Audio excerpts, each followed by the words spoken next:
即係有傳統兩個字啊，俾人感覺好似好落伍咁。例如我哋練拳嘅時候，成日都要抱拳開始。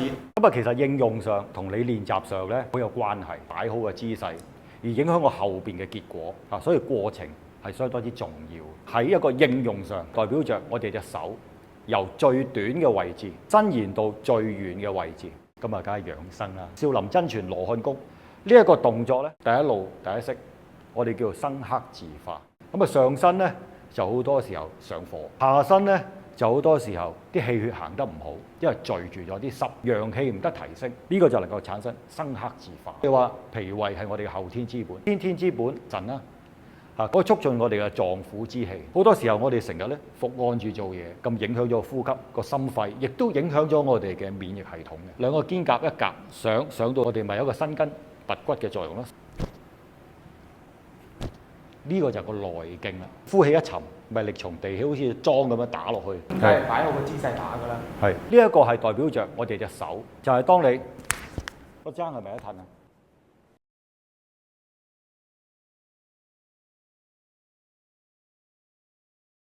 李師傅話：中國傳統武術咧，成日俾人感覺咧，可能即係有傳統兩個字啊，俾人感覺好似好落伍咁。例如我哋練拳嘅時候，成日都要抱拳開始。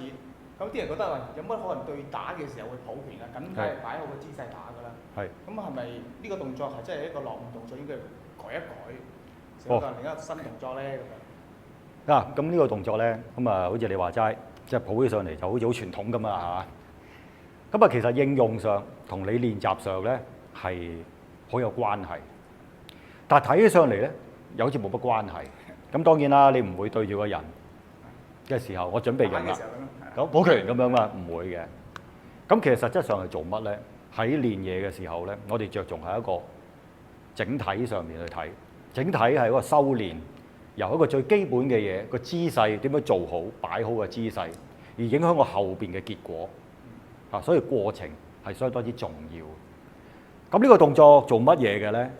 咁如果喺一個應用上，應用上啊，呢一個係代表着我哋隻手由最短嘅位置伸延到最遠嘅位置。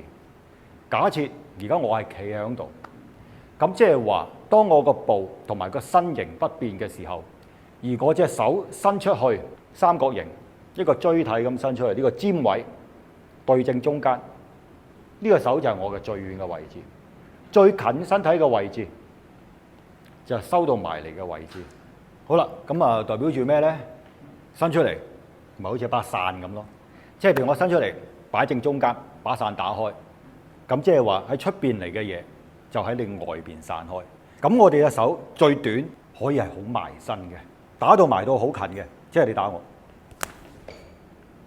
呢度已經可以出拳，呢度都可以出拳嘅。即係話我嘅手收到上嚟，咁呢度咧就代表住好似把弓咁樣，我個背脊嘅肌肉肩胛一拉一提，咁後邊咧就好似弓嘅弦。當我嘅手一放嘅時候咧，就猶如箭法。咁打到去邊度為之要發力停嘅咧？就係當你到嘅就呢度。即係再近嘅就係呢度，咁你褪後嘅最遠嘅呢度。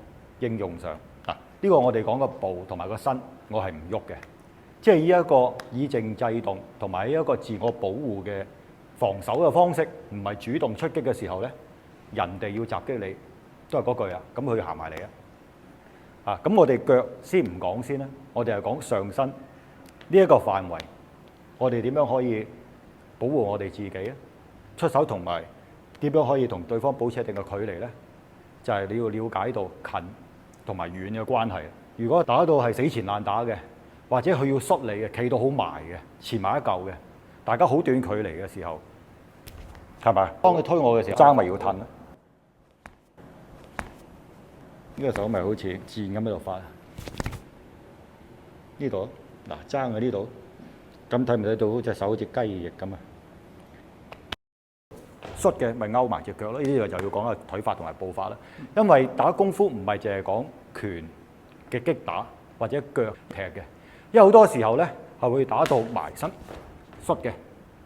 咁呢啲咁我手呢隻手咪要識得藏好隻手啊，咁樣去出手嘅，係咪？咁所以有陣時我哋咪要練埋一個最遠嘅距離，同埋最短嘅距離咯。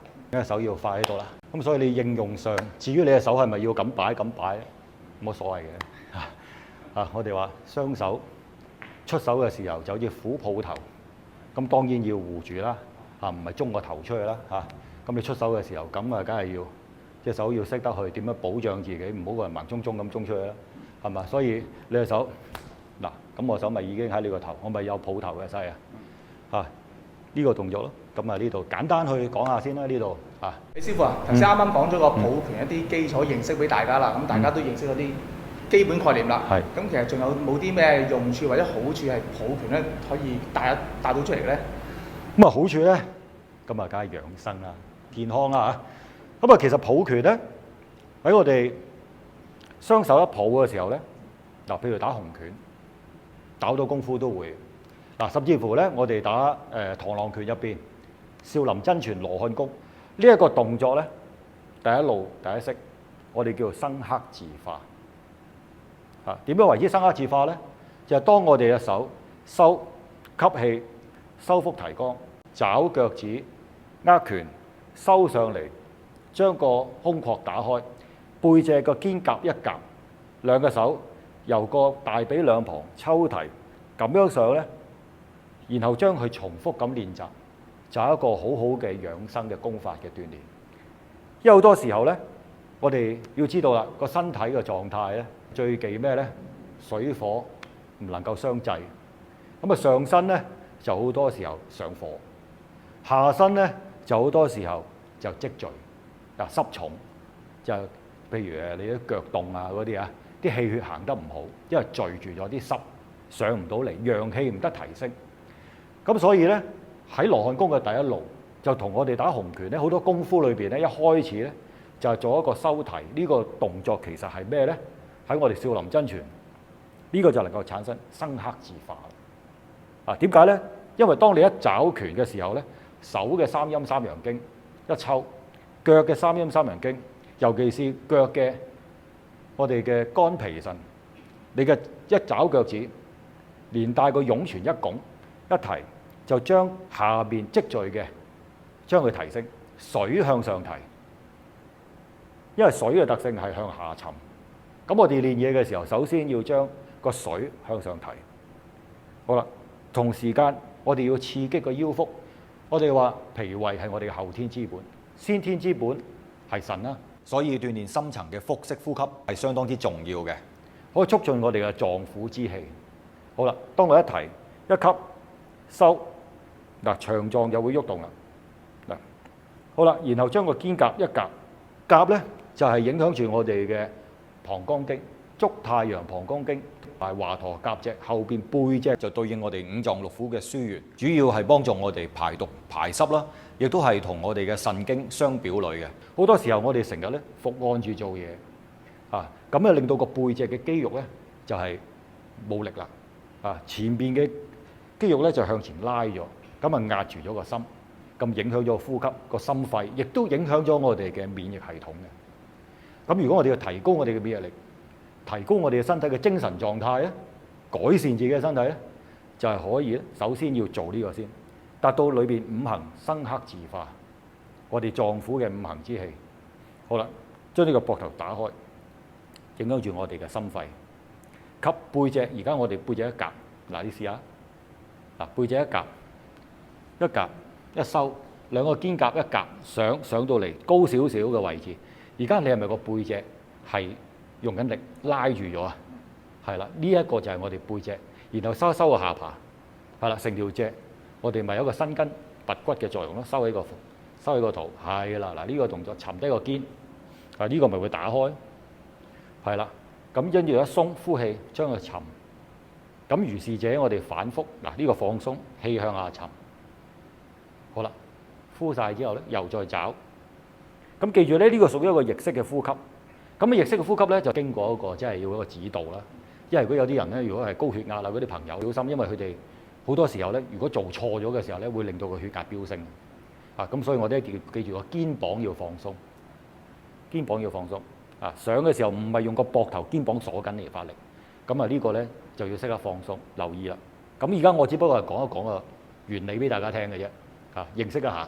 好啦，咁我哋一收上提吸，好啦，嗱上到嚟腰肋嘅位置，夾住，係啦，而個胸脯打開咗啦，係咪啊？跟住一鬆，呼氣。咁如是者咁樣練咧，就可以改善我哋嘅身體狀態咯。五行生克自化咯。所以呢個喺羅漢功第一路嘅第一式就叫做五行裏邊嘅生克自化。咁我哋咧打紅拳第一個動作，弓字伏虎啦，鐵線拳啦，嗱都係要呢個嘅，係啦。咁然後就係話我哋出手個氣一沉，一打出去嘅時候，呢個就係個內勁啦。當你個背脊一放鬆，意念引導一鬆，好似個箭頭咁樣向前發。咁咪發勁咯，咁咪一鬆，係咪？嗱，譬如我打到最遠嘅，嗱呢個收背脊一鬆，係咪？跟住我將佢呢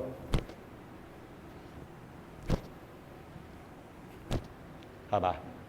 跟住呼氣一沉，咪力從地起，好似樁咁樣打落去，然後有個背靠發力。